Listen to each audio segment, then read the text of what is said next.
A Neanderthal sat down by a fire in what is now Germany.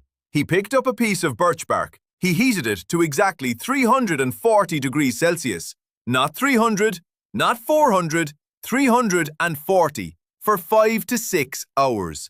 In a sealed container with no oxygen.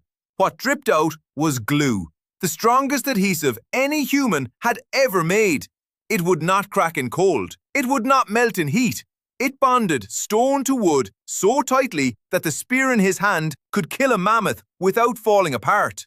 He did this 200,000 years before modern humans figured out the same chemistry. For most of history, we were told Neanderthals were brutes, hunched, stupid, a faint branch on the family tree, the cavemen of every cartoon you have ever seen, the losers of evolution who could not keep up with us, the dead end before the real story began. That story is dead. In 2019, archaeologists from Leiden University in the Netherlands recreated the process in a laboratory. They could not believe what they were looking at. To produce birch tar, a Neanderthal needed to do something that should have been impossible for his time. He needed to heat the bark in a sealed environment with no oxygen. Modern chemists call this dry distillation. It is the same principle used in petroleum refining today. A Neanderthal figured it out 200,000 years ago. To do this, he had to plan. He had to control temperature with no thermometer. He had to know that oxygen would ruin everything. He had to wait 6 hours for a chemical reaction he could not see. And then he had to do it again, and again, because the archaeological record shows Neanderthals across Europe were making this glue for at least 190,000 years. This is not the behavior of a brute. This is chemistry.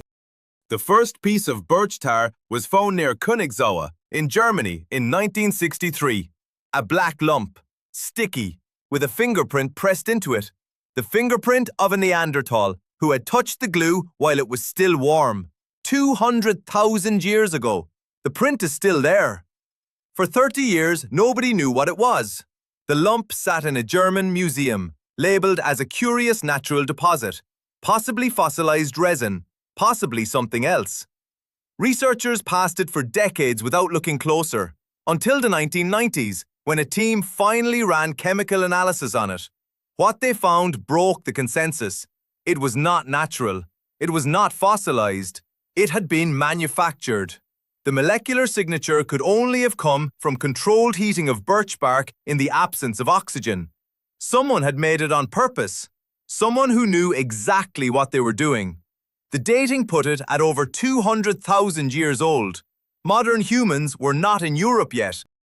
The only people in Germany at the time were Neanderthals. Then, in 2001, another site told the same story. Campitello Quarry in central Italy. 2 lumps of birch tar with stone tools embedded in them. Tools that were hafted, glued, mounted onto wooden handles using the same adhesive. Dated to 200,000 years ago. The pattern was real. This was not one Neanderthal having one lucky moment. This was a continent-wide technology. Then, in 2019, something else turned up. On the beach in the Netherlands, a small piece of flint wrapped in birch tar, dated to 50,000 years ago.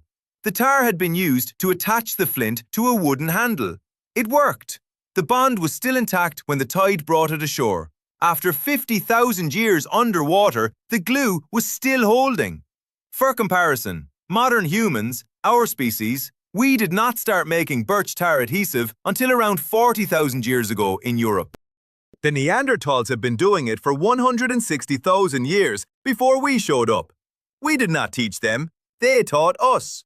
The Leiden University team in the Netherlands wanted to know how it was done. So they tried it. Modern researchers with modern brains and modern tools. They built fires the way Neanderthals would have. They tried open burning. The yield was almost nothing. A few drops at best. Useless. They tried wrapping the bark in fresh leaves. Better, but still inconsistent. They tried burying a ceramic pot upside down with bark inside it and burning a fire on top. That worked. That produced enough tar to actually use. But here is the part that stopped them. The temperature had to stay between 340 and 400 degrees Celsius for the entire 5 to 6 hours. Too cold. No reaction. Too hot. The tar burned and turned to carbon. There was a window, a narrow window, and it had to be held there by a Neanderthal with no thermometer, with no clock, with nothing but experience and feeling and memory. They managed to do it on the third try, with modern equipment.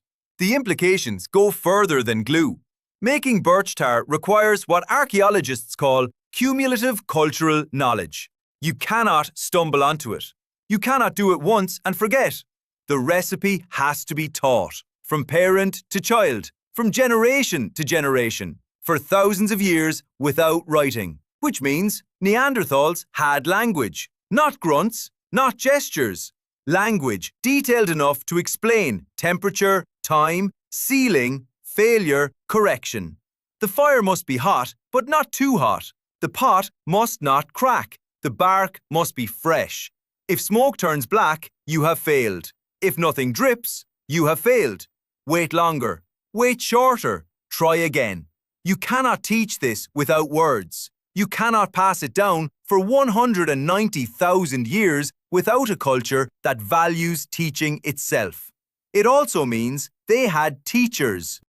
The Neanderthal who pressed his fingerprint into the warm tar at Königsauer learned the recipe from someone older, who learned it from someone older. The chain of teachers stretches back to a Neanderthal who first discovered the trick, probably by accident, probably while burning bark for some other reason, and then noticed the black sticky stuff at the bottom, and remembered, and tried it again. That moment of curiosity happened more than 200,000 years ago. The mind that had it was not a brute. The mind that had it was a chemist, an engineer, a teacher, a grandfather who sat down with a grandchild and said, "Do it like this." There is one more thing. When modern researchers analyzed the tar, they found something they did not expect. The Neanderthal recipe was not just functional, it was optimized. The temperature range they used, the specific bark they selected, the duration of heating. All of it produced the strongest possible bond with the least possible waste. Modern chemistry could not improve it. The Neanderthals had not just figured out chemistry, they had perfected it. And not just chemistry. The same Neanderthals who made the glue were also weaving fibers into cord. We know this because in 2020, researchers at the Abri du Maras site in France found a 6 mm piece of twisted plant fiber stuck to a Neanderthal stone tool, dated to 41,000 years ago. 3 plies twisted in opposite directions. The same technique sailors use today. They were making rope. They were making glue. They were hafting weapons. They were burying their dead. They were caring for their elderly. The list keeps growing. Every year, another so-called modern human behavior turns up in the Neanderthal record. Earlier, older, first, and then they vanished. The last Neanderthals died around 40,000 years ago in what is now Spain, in a cave called Gorum on the southern tip of Gibraltar, looking out at the Mediterranean. The tools they left behind were made with the same glue their ancestors had used for 190,000 years. The recipe died with them. We do not know why they went extinct. The current theories include disease, climate, competition with modern humans, or simply absorption. Modern Europeans carry between 1 and 4% Neanderthal DNA. The Neanderthals did not all die. Some of them married into our line. Their genes are still here, in your immune system, in your hair, in the way your body fights infection. But the glue recipe is gone. Modern humans rediscovered birch tar adhesive, eventually, slowly, without knowing that someone else had been there first. For most of the 20th century, the lumps of black tar found at Neanderthal sites were dismissed as natural deposits. It took until the 1990s for anyone to seriously test what they actually were. The fingerprint at Königsauer is still on display. You can see it in the museum at Halle in Germany. A 200,000-year-old thumbprint, pressed into the first synthetic material ever made by a human hand. It was not our hand. Thank you for watching. Stay tuned. We're already working on a new and exciting video for you.